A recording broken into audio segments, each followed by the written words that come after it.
नमस्कार। प्रस्तुत करने जा रही हूँ कथा सम्राट मुंशी प्रेमचंद द्वारा लिखी हुई कहानी आखिरी तोहफा।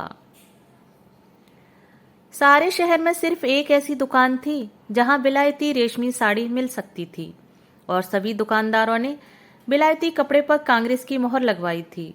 मगर अमरनाथ की प्रेमिका की फरमाइश थी, उसको पूरा करना जरूरी था।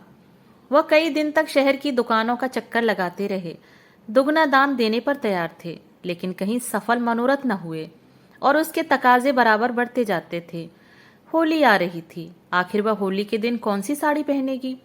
उसके सामने अपनी मजबूरी को जाहिर करना अमरनाथ के पुरुषोचित अभिमान के लिए कठिन था।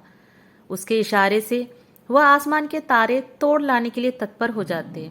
आखिर जब कहीं मकसद पूरा न हुआ तो उन्होंने उसी खास दुकान पर जाने का इरादा कर लिया। उन्हें यह मालूम था कि दुकान पर धरना दिया जा रहा है। सुबह से शाम तक स्वयं सेवक तैनात रहते हैं और तमाशाइयों की भी हरदम खासी भीड़ रहती है।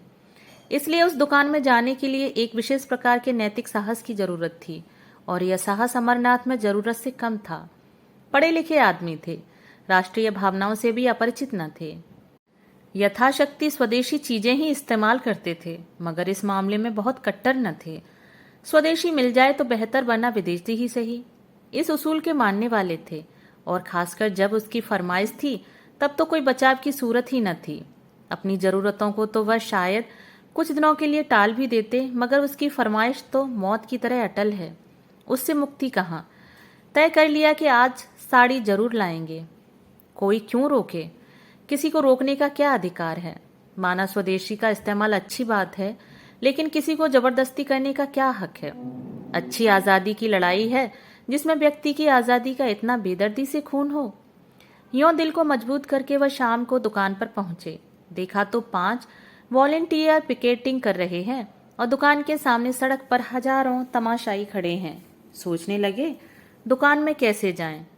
कई बार कलेजा मजबूत किया और चले गए, मगर बरामदे तक जाते जाते हिम्मत ने जवाब दे दिया। संयोग से एक जान पहचान के पंडित जी मिल गए। उनसे पूछा, क्यों भाई, यह धरना कब तक रहेगा? शाम तो हो गई। पंडित जी ने कहा, इन सिरफिरों को सुबह और शाम से क्या मतलब? जब तक दुकान बंद न हो जाएगी यहां से न टलेंगे। कहिए, कुछ खरीदने का इरादा है? आप तो रेशमी कपड़ा नहीं खरीदते। अमरनाथ ने विवशता की मुद्रा बनाकर कहा, मैं तो नहीं खरीदता, मगर औरतों की फरमाइश कैसे टालूं? पंडित जी ने मुस्कुराकर कहा, वाह, इससे ज्यादा आसान तो कोई बात नहीं। औरतों को भी चकमा नहीं दे सकते? 100 हीले 1000 बहाने हैं। अमरनाथ, आप ही कोई हीला सोचिए। पंडित जी, सोचना क्या है, यहाँ रात दिन यही किया करते हैं। 150 हीले हमेशा जेबों में पड़े रहते हैं। औरत ने कहा, हार बनवा दो। कहा, आज ही लो। 2-4 रोज के बाद कहा, सुनार माल लेकर चंपत हो गया। यह तो रोज का धंधा है भाई। औरतों की फरमाइश पूरी करना मर्दों के बस की बात नहीं। मर्दों का काम उसे खूबसूरती से टालना है।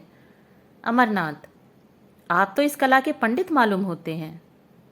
पंडित जी, क्या करें भाई, आबरू तो बचानी ही पड़ती है। सूखा जवाब दें तो शर्मिंदगी अलग हो, बिगड़े वह अलग से। समझें, हमारी परवाह ही नहीं करते। आबरू का मामला है। आप एक काम कीजिए, यह तो आपने कहा ही होगा कि आजकल पिकेटिंग है। अमरनाथ, हाँ, यह तो बहाना कर चुका भाई, मगर वह सुनती ही नहीं। कहती है, क्या बिलायती कपड़े दुनिया से उठ गए?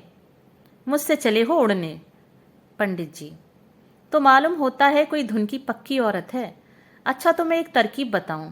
एक खाली कार्ड का बक्स ले लो, उसमें पुराने कपड़े जलाकर भर लो। जाकर कह देना, मैं कपड़े लिए आता था, वॉलियंटरों ने छीन कर जला दिए। क्यों, कैसी रहेगी? अमरनाथ, कुछ जचती नहीं। अजीब 20 ऐतराज करेंगी, कहीं पर्दाफाश हो जाए तो मुफ्त की शर्मिंदगी उठानी पड़े। पंडित जी, तो मालूम हो गया आप बोधे आदमी हैं, और हैं भी आप कुछ ऐसे ही। यहाँ तो कुछ इस शान से हीले करते हैं कि सच्चाई की भी उसके आगे धुल हो जाए। जिंदगी यही बहाने करती गुजरी और कभी पकड़े न गए। एक तरकीब और है, इसी नमूने का देशी माल ले जाइए और कह दीजिए कि बिलायती हैं। अमरनाथ, देसी और बिलायती की पहचान उन्हें मुझसे और आपसे कहीं ज्यादा है। बिलायती पर तो जल्द बिलायती का यकीन आएगा नहीं, देसी की तो बात ही क्या है। एक खद्दरपोश महाशय पास ही खड़े यह बातचीत सुन रहे थे। बोल उठे, ए साहब, सीधी सी तो बात है, जाकर साफ कह दीजिए कि मैं विदेशी कपड़े न लाऊंगा। अगर जिद करे तो दिन भर खाना न खाइए, आप सीधे रास्ते पर आ जाएगी।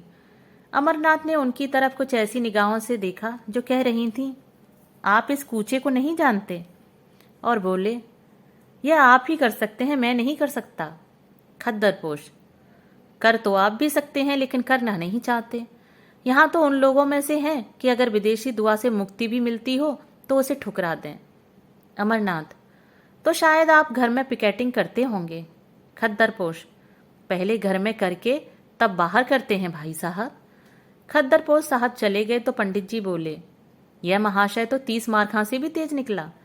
अच्छा, तो एक काम कीजिए, इस दुकान के पिछवाड़े एक दूसरा दरवाजा है, जरा अंधेरा हो जाए तो उधर चले जाइएगा, दाएं बाएं किसी की तरफ न देखिएगा। अमरनाथ ने पंडित जी को धन्यवाद दिया और जब अंधेरा हो गया तो दुकान के पिछवाड़े की तरफ जा पहुंचे। डर रहे थे कहीं यहाँ भी घेरा न पड़ा हो, लेकिन मैदान खाली था। लपक कर अंदर गए, एक ऊंचे दामों की साड़ी खरीदी और बाहर निकले तो एक देवी जी केसरिया साड़ी पहने खड़ी थी। उनको देखकर इनकी रूह फना हो गई। दरवाजे से बाहर पांव रखने की हिम्मत न हुई। एक तरफ देखकर तेजी से निकल पड़े और कोई 100 कदम भागते हुए चले गए। किस्मत का लिखा, सामने से एक बुढ़िया लाठी टेकती चली आ रही थी, आप उससे लड़ गए। बुढ़िया गिर पड़ी और फिर कोसने लगी, अरे यह भागे, यह जवानी बहुत दिन न रहेगी, आंखों में चर्बी छा गई है, धक्के देखा चलता है।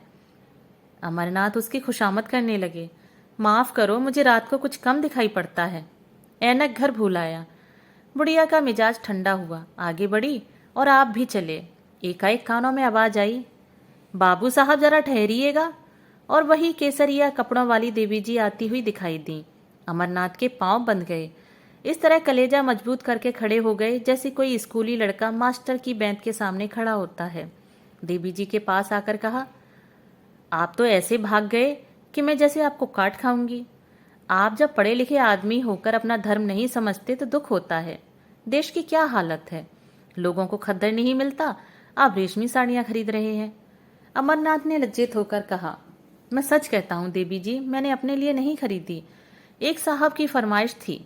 देवी जी ने झोली से एक चूड़ी निकालकर उनकी तरफ बढ़ाते हुए कहा, ऐसे हीले रोज ही सुनती हूँ, या तो आप उसे वापस कर दीजिए या लाइए हाथ में चूड़ी पहना दूं।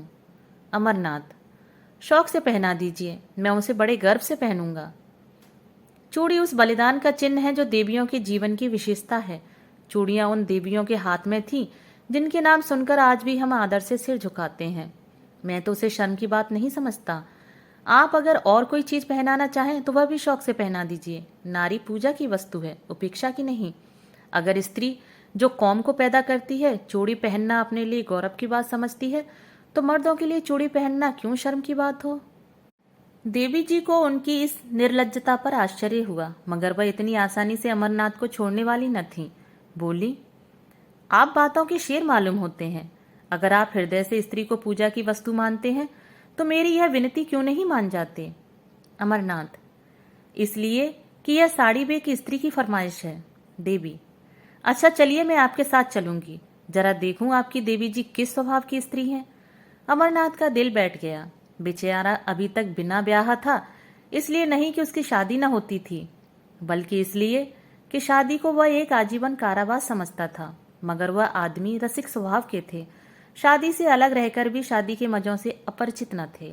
किसी ऐसे प्राणी की जरूरत उनके लिए अनिवार्य थी जिस पर वह अपने प्रेम को समर्पित कर सकें, जिसकी तरावट से वह अपनी रूखी सूखी जिंदगी को तरोताजा कर सकें, जिसके प्रेम की छाया में वह जरा देर के लिए ठंडक पा सकें, जिसके दिल में वह अपनी उमड़ी हुई जवानी की भावनाओं को बिखेर कर उनका उगना देख सकें।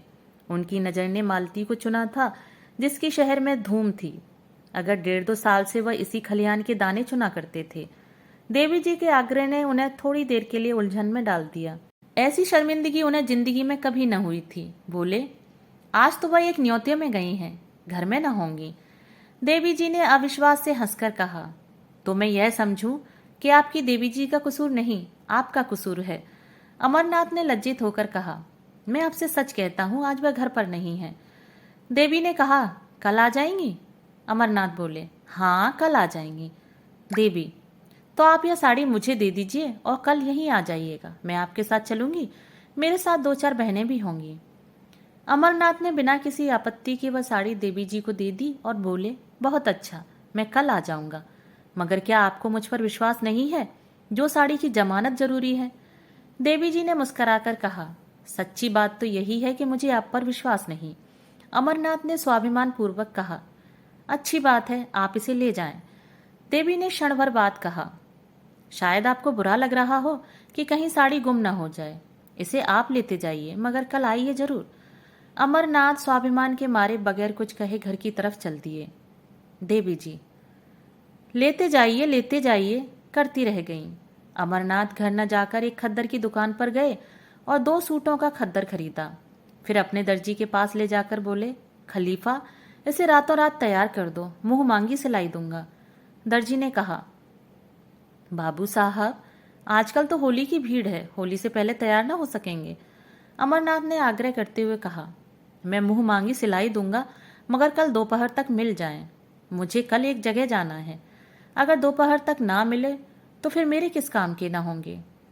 दर्जी ने आधी सिलाई पेशगी ले ली और कल तैयार कर देने का वादा किया। अमरनाथ यहाँ से आश्वस्त होकर मालती की तरफ चले। कदम आगे बढ़ते थे लेकिन दिल पीछे रहा जाता था। काश वह उनकी इतनी विनती स्वीकार कर ले कि कल 2 घंटे के लिए उनके वीरान घर को रोशन करे, लेकिन यकीनन वह उन्हें खाली हाथ देखकर मुंह फेर लेगी, सीधे मुंह बात नहीं करेगी। आने का जिक्र ही क्या, एक ही बेमुरब्बत है। तो कल आकर देवी जी से अपनी सारी शर्मनाक कहानी बयान कर दूं। उस भोले चेहरे की निस्वार्थ उमंग उनके दिल में एक हलचल पैदा कर रही थी। उन आंखों में कितनी गंभीरता थी, कितनी सच्ची सहानुभूति, कितनी पवित्रता। उसके सीधे सादे शब्दों में कर्म की ऐसी प्रेरणा थी कि अमरनाथ का अपने इंद्रिय परायण जीवन पर शर्म आ रही थी। अब तक कांच के टुकड़े को हीरा समझकर सीने से लगाए हुए थे, आज उन्हें मालूम हुआ हीरा किसे कहते हैं। उसके सामने वह टुकड़ा तुच्छ मालूम हो रहा था।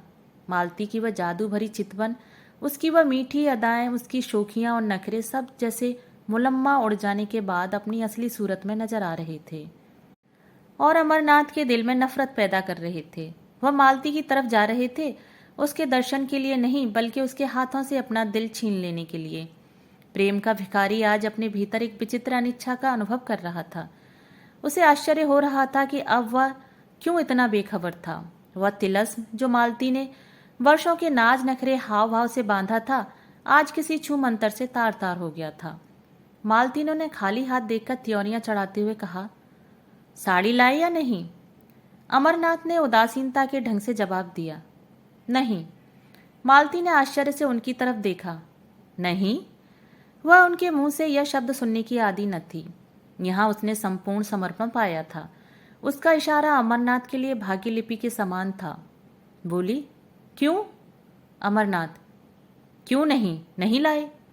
मालती, बाजार में मिली नहीं होगी, तुम्हें क्यों मिलने लगी?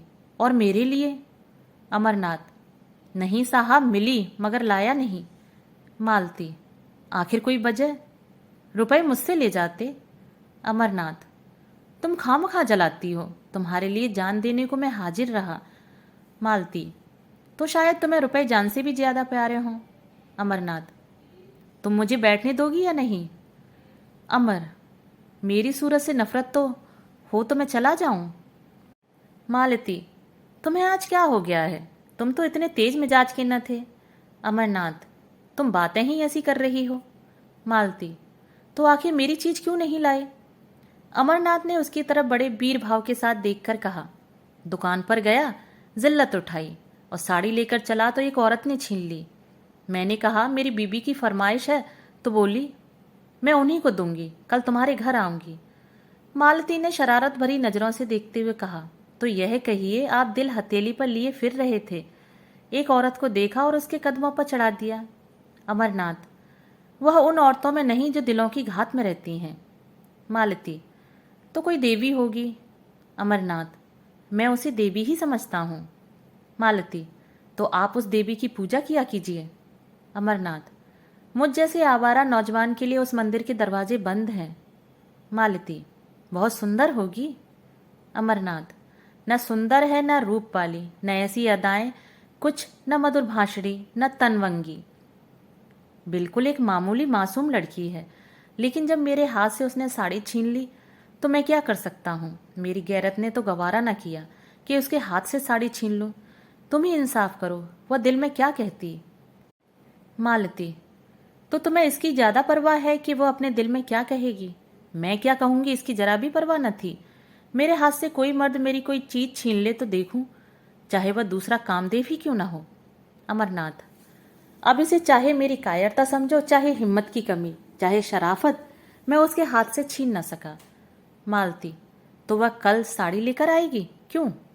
अमरनाथ, जरूर आएगी। मालती, तो जाकर मुंह धो आओ। तुम इतने नादान हो यह मुझे न मालूम था। साड़ी देकर चले आए, अब कल वह आपको देने आएगी। कुछ भंग तो नहीं खा गए। अमरनाथ, खैर इसका इम्तहान कल ही हो जाएगा, अभी से क्यों बदगुमानी करती हो। तुम शाम को जरा देर के लिए मेरे घर तक चली चलना। मालती, जिससे आप कहें कि यह मेरी बीबी है। अमरनाथ, मुझे क्या खबर थी कि वह मेरे घर आने के लिए तैयार हो जाएगी, नहीं तो और कोई बहाना कर देता। मालती, तो अब साड़ी आपको मुबारक हो, मैं नहीं जाती। अमरनाथ, मैं तो रोज तुम्हारे घर आता हूं, तुम एक दिन के लिए भी नहीं चल सकती। मालती ने निष्ठुरता से कहा, अगर मौका आ जाए तो तुम अपने को मेरा शौहर कहलाना पसंद करोगे। दिल पर हाथ रखकर कहना। अमरनाथ दिल में कट गए। बात बनाते हुए बोले, मालती तुम मेरे साथ अन्याय कर रही हो, बुरा न मानना। मेरे व तुम्हारे बीच प्यार और मोहब्बत दिखलाने के बावजूद एक दूरी का पर्दा पड़ा था। हम दोनों एक दूसरे की हालत को समझते थे और इस पर्दे का हटाने की कोशिश न करते थे। यह पर्दा हमारे संबंधों की अनिवार्य शर्त था। हमारे बीच एक व्यापारिक समझौता सा हो गया। हम दोनों उसकी गहराई में जाते हुए डरते थे। नहीं, बल्कि मैं डरता था और तुम जानबूझकर न जाना चाहती थी। अगर मुझे विश्वास हो जाता कि तुम्हें जीवन सहचरी बनाकर मैं वह सब कुछ पा जाऊंगा जिसका मैं अपने को अधिकारी समझता हूँ, तो मैं अब तक कभी का तुमसे इसकी याचना कर चुका होता। लेकिन तुमने कभी मेरे दिल में यह विश्वास पैदा करने की परवाह न की। मेरे बारे में तुम्हें यह शक है, मैं नहीं कह सकता। तुम्हें यह शक करने का मैंने कोई मौका नहीं दिया और मैं कह सकता हूँ कि मैं उससे कहीं बेहतर शौहर बन सकता हूँ जितनी तुम बीबी बन सकती हो। मेरे लिए सिर्फ एतबार की जरूरत है और तुम्हारे लिए ज्यादा वजनी और ज्यादा भौतिक चीजों की। मेरी स्थायी आमदनी 500 से ज्यादा नहीं, तुमको इतने में संतोष न होगा। मेरे लिए सिर्फ इस इत्मीनान की जरूरत है कि तुम मेरी और सिर्फ मेरी हो। बोलो, मंजूर है। मालती को अमरनाथ पर रहम आ गया। उसकी बातों में जो सच्चाई भरी हुई थी उससे वह इनकार न कर सकी। उसे यह भी यकीन हो गया कि अमरनाथ की वफा के पैर डगमगाएंगे नहीं। उसे अपने ऊपर इतना भरोसा था कि वह उसे रस्सी से मजबूत जकड़ सकती है, लेकिन खुद जकड़े जाने पर वह अपने को तैयार न कर सकी। उसकी जिंदगी मोहब्बत की बाजीगरी में, प्रेम के प्रदर्शन में गुजरी थी। वह कभी उस शाख में चहकती फिरती थी। बेकैद, आजाद, बेबंद। क्या वह चिड़िया पिंजरे में बंद रह सकती है जिसकी जबान तरह तरह के मजों की आदी हो गई हो। क्या वह सूखी रोटी से तृप्त हो सकती है।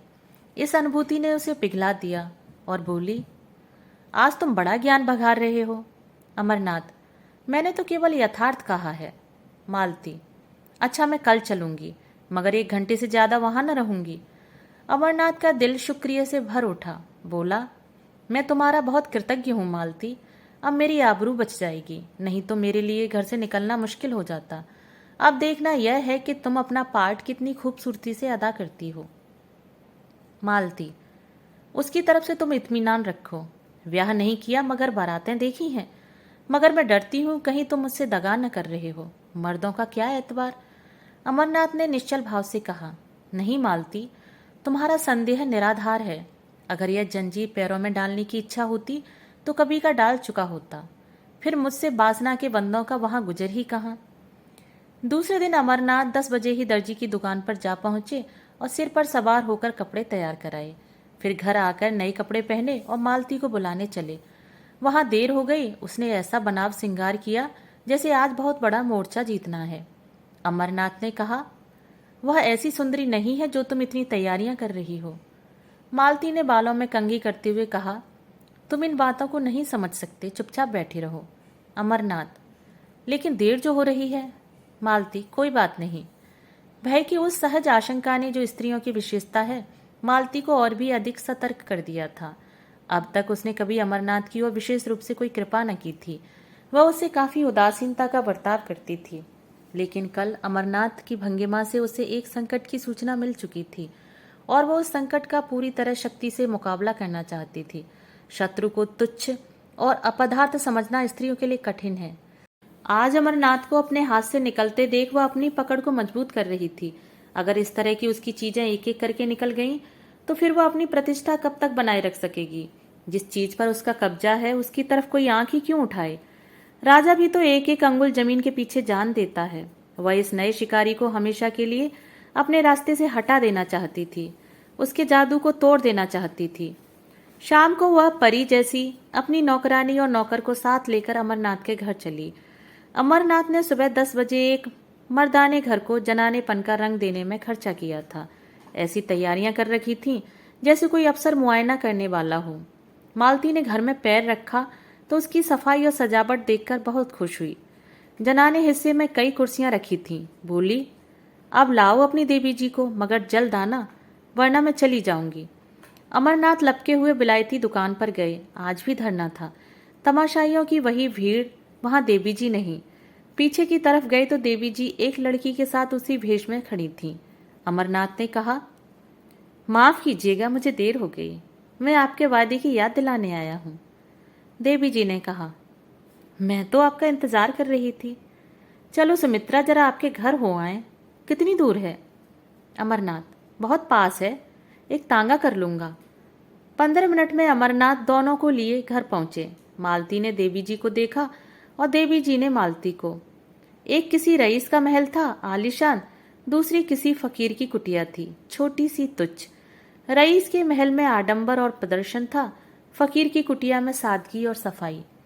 मालती ने देखा, भोली लड़की है जिसे किसी तरह सुंदर नहीं कह सकते, पर उसके भोलेपन और सादगी में जो आकर्षण था, उससे वह प्रभावित हुए बिना न रह सकी। देवी जी ने भी देखा, एक बनी संभरी, बेधड़क और घमंडी औरत है जो किसी न किसी वजह से उस घर में अजनबी सी मालूम हो रही है, जैसे कोई जंगली जानवर पिंजरे में आ गया हो। अमरनाथ सिर झुकाए मुजरिमों की तरह खड़े थे और ईश्वर से प्रार्थना कर रहे थे कि किसी तरह आज पर्दा रह जाए। देवी ने आते ही कहा, बहन, आप भी सिर से पांव तक विदेशी कपड़े पहने हुए हैं। मालती ने अमरनाथ की तरफ देखकर कहा, मैं विदेशी और देसी के फेर में नहीं पड़ती। जो यह लाकर देते हैं वही पहनती हूँ। लाने वाले हैं ये, मैं थोड़ी ही बाजार जाती हूँ। देवी ने शिकायत भरी आंखों से अमरनाथ की तरफ देखकर कहा, आप तो कहते थे यह इनकी फरमाइश है, मगर आप ही कसूरवार निकले। मालती, मेरे सामने इनसे कुछ मत कहो। तुम बाजार में भी दूसरे मर्दों से बात कर सकती हो। जब वह बाहर चले जाएं तो जितना चाहे कह सुन लेना। मैं अपने कानों में नहीं सुनना चाहती। देवी जी, मैं कुछ नहीं कहती बहन जी। मैं कह ही क्या सकती हूँ, कोई जबरदस्ती तो है नहीं, बस विनती कर सकती हूँ। मालती, इसका मतलब यह है कि इन्हें अपने देश की भलाई का जरा भी ख्याल नहीं। उसका ठेका तुम्ही ने लिया है। पढ़े लिखे आदमी हैं, 10 आदमी इज्जत करते हैं, अपना नफा नुकसान समझ सकते हैं। तुम्हारी क्या हिम्मत है कि उन्हें उपदेश देने बैठो? या सबसे ज्यादा अक्लमंद तुम ही हो। देवी जी, आप मेरा मतलब गलत समझ रही हैं बहन। मालती, हाँ, गलत तो समझूंगी ही। इतनी अक्ल कहाँ से लाऊं कि आपकी बातों का मतलब समझूं। खद्दर की साड़ी पहन ली, झोली लटका ली, एक बिल्ला लगा लिया, बस अब अख्तियार है, जहाँ चाहे जहाँ आए जाए, जिससे चाहे हंसे बोले, घर में कोई पूछता नहीं, तो जेल खाने का भी क्या डर। मैं इसे हुड़दंगापन समझती हूँ जो शरीफों की बहू बेटियों को शोभा नहीं देता। अमरनाथ दिल में कटे जा रहे थे, छिपने के लिए बिल ढूंढ रहे थे। देवी की पेशानी पर जरा बल न था, लेकिन आंखें डबडबा रही थीं। अमरनाथ ने मालती से जरा तेज स्वर में कहा, क्यों खामखा किसी का दिल दुखाती हो? यह देवियां अपना ऐश आराम छोड़कर यह काम कर रही हैं, क्या तुम्हें इसकी बिल्कुल खबर नहीं? मालती, रहने दो, बहुत तारीफ न करो। जमाने का रंग ही बदला जा रहा है। मैं क्या करूंगी और तुम क्या करोगे?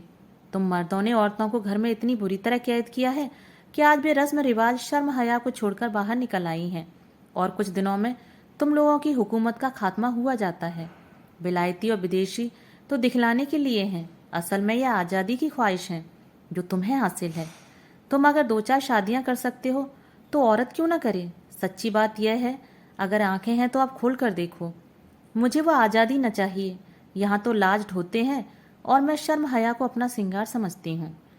देवी जी ने अमरनाथ की तरफ फरियाद की आंखों से देखकर कहा, बहन, मैं औरतों को जलील करने की कसम नहीं खाई है। मैं बड़ी बड़ी उम्मीदें लेकर आई थी, मगर शायद यहाँ से नाकाम जाना पड़ेगा। अमरनाथ ने वह साड़ी उसको देते हुए कहा, नहीं, बिल्कुल नाकाम तो आप नहीं जाएंगी। हाँ, जैसी कामयाबी की आपको उम्मीद थी वह न होगी। मालती ने डपटते हुए कहा, वह मेरी साड़ी है, तुम उसे नहीं दे सकते। अमरनाथ ने शर्मिंदा होते हुए कहा, अच्छी बात है, ना दूंगा। देवी जी, ऐसी हालत में तो शायद आप मुझे माफ नहीं करेंगी। देवी जी चली गई तो अमरनाथ ने त्योरियां बदलकर कहा, यह तुमने आज मेरे मुंह पर कालिख लगा दी। तुम इतनी बदतमीज और बदजबान हो, मुझे मालूम न था। मालती ने रोषपूर्ण स्वर में कहा, तो अपनी साड़ी उसे दे देती।